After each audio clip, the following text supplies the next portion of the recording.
কোন দিক দিয়ে যাবে জলটা? একটা ধরো কারবার আছে, বিল দখল করছে, ওটাতে আবার শুকাচ্ছে। এটা কি রকম হয়? না, বিল যেটা আমি কি বলছি, বিল যদি কাগজ কলমে বিল উল্লেখ থাকে, হ্যাঁ উল্লেখ থাকে, ওই বিলের মধ্যে আবার এটা বড় জমি চাষ করবে। বিলে নতুন করে কেউ আর দখল করতে যাবে না।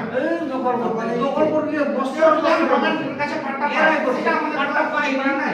তবু দখল করে যাচ্ছে। গভর্নমেন্ট যদি কাউকে পাট্টা দেয় তাহলে আমরা প্রত্যেকবারে কিছু বলার দখল নেই। করছে। কিন্তু কথা হচ্ছে বিলের মধ্যে যদি পাট্টা হয় তাহলে আমাদের পাট্টা করা যাবে। আমরা কেন বলবো তুমি তো রাতে ওটা কি দূরা আরে বিলের বিলের জন্য পাট্টা আমাদের নিজের 80 বিঘা জমি ধান মরে যাবে যে ওই বিলের জল দিয়ে নিচে আমাদের যে আলাদা হবে। ওরা বলতে চাইছে যেগুলো এদেরও কত বিঘা জমি, তোদের কত বিঘা জমি? ওদের কাছে লিস্ট নেন আপনারা যদি তোদের যে জমিগুলো যে জল মরে যাবে, কতগুলো জমি আছে তোদের? লিস্ট দিতে পাহাড়ে হবে। কতগুলো? 55 থেকে 60 বিঘা তো এদেরও তো 55-60 বিঘা জলটা তো বেরোবে, তাহলে ধানটা কাটবে কি করে?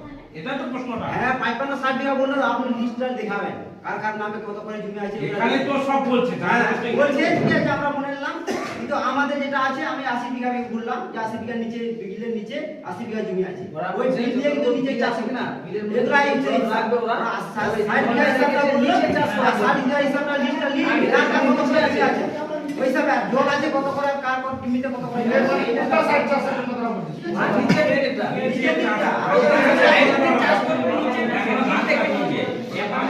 যেটা বন্যা হয়ে যায় মানে দক্ষিণ সাইডটা নাকি? এটা বন্যা হলো। জল জমে থাকে আরো?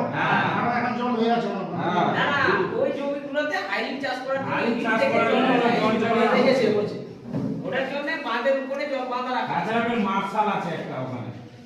এরা আবার মাছ তুলতেছে তোমার সাথে চাষ হবে। না ওই বিলটা কি এখন নতুন করে বাঁধা হচ্ছে এখন আমাকে বাংলা আগে কিছু আগে আগে আর বলো না হচ্ছে কি? নতুন করে বাঁধা হচ্ছে না আমাদের বাপ ঠাকুর দাদা আমার থেকে বাঁধা হচ্ছে বিলটা নতুন করে বাঁধা হচ্ছে কয়েকদিন আগে ধান করতে গেলাম। কি করে চাষ করতে হবে বিলের নিচে না না আমি তো সংস্থা বলে দেখলাম যে সংস্থা করেছিস। এই যে আমি ভুল কথা বলছি না, দেখ খবর আমার কাছেও আছে, প্রমাণ আছে বলে আমি বলি। কিছুদিন আগে তো তোরা জেসিবি চালাচ্ছে।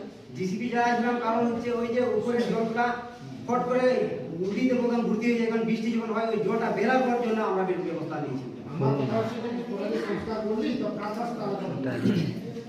তোরা মনে কর ওদের সাথে আলোচনা করলি না ওদের সাথে আলোচনা করলি না ওটা লোকাল মেম্বারের সাথে আলোচনা করলি না গোটা গ্রামবাসীকে ডাকলি যারা মিটিং ডাকলাম, মানে তোরা খালি তোরাই কিছুই না। এরাও তো মালিক, এরাও তো এদের জন্য ভাবতে হবে গোটা না। গ্রামের লোক আছে আরো, তোরা একটা মিটিং ডাকতিস যে আমাদের অসুবিধা হচ্ছে। আরে দাদা আমরা উপরের লোকে কিভাবে জানাবো আমরা 20 টাকা নিচের লোকে এটা কোথায়? এদেরও তো জল থাকে।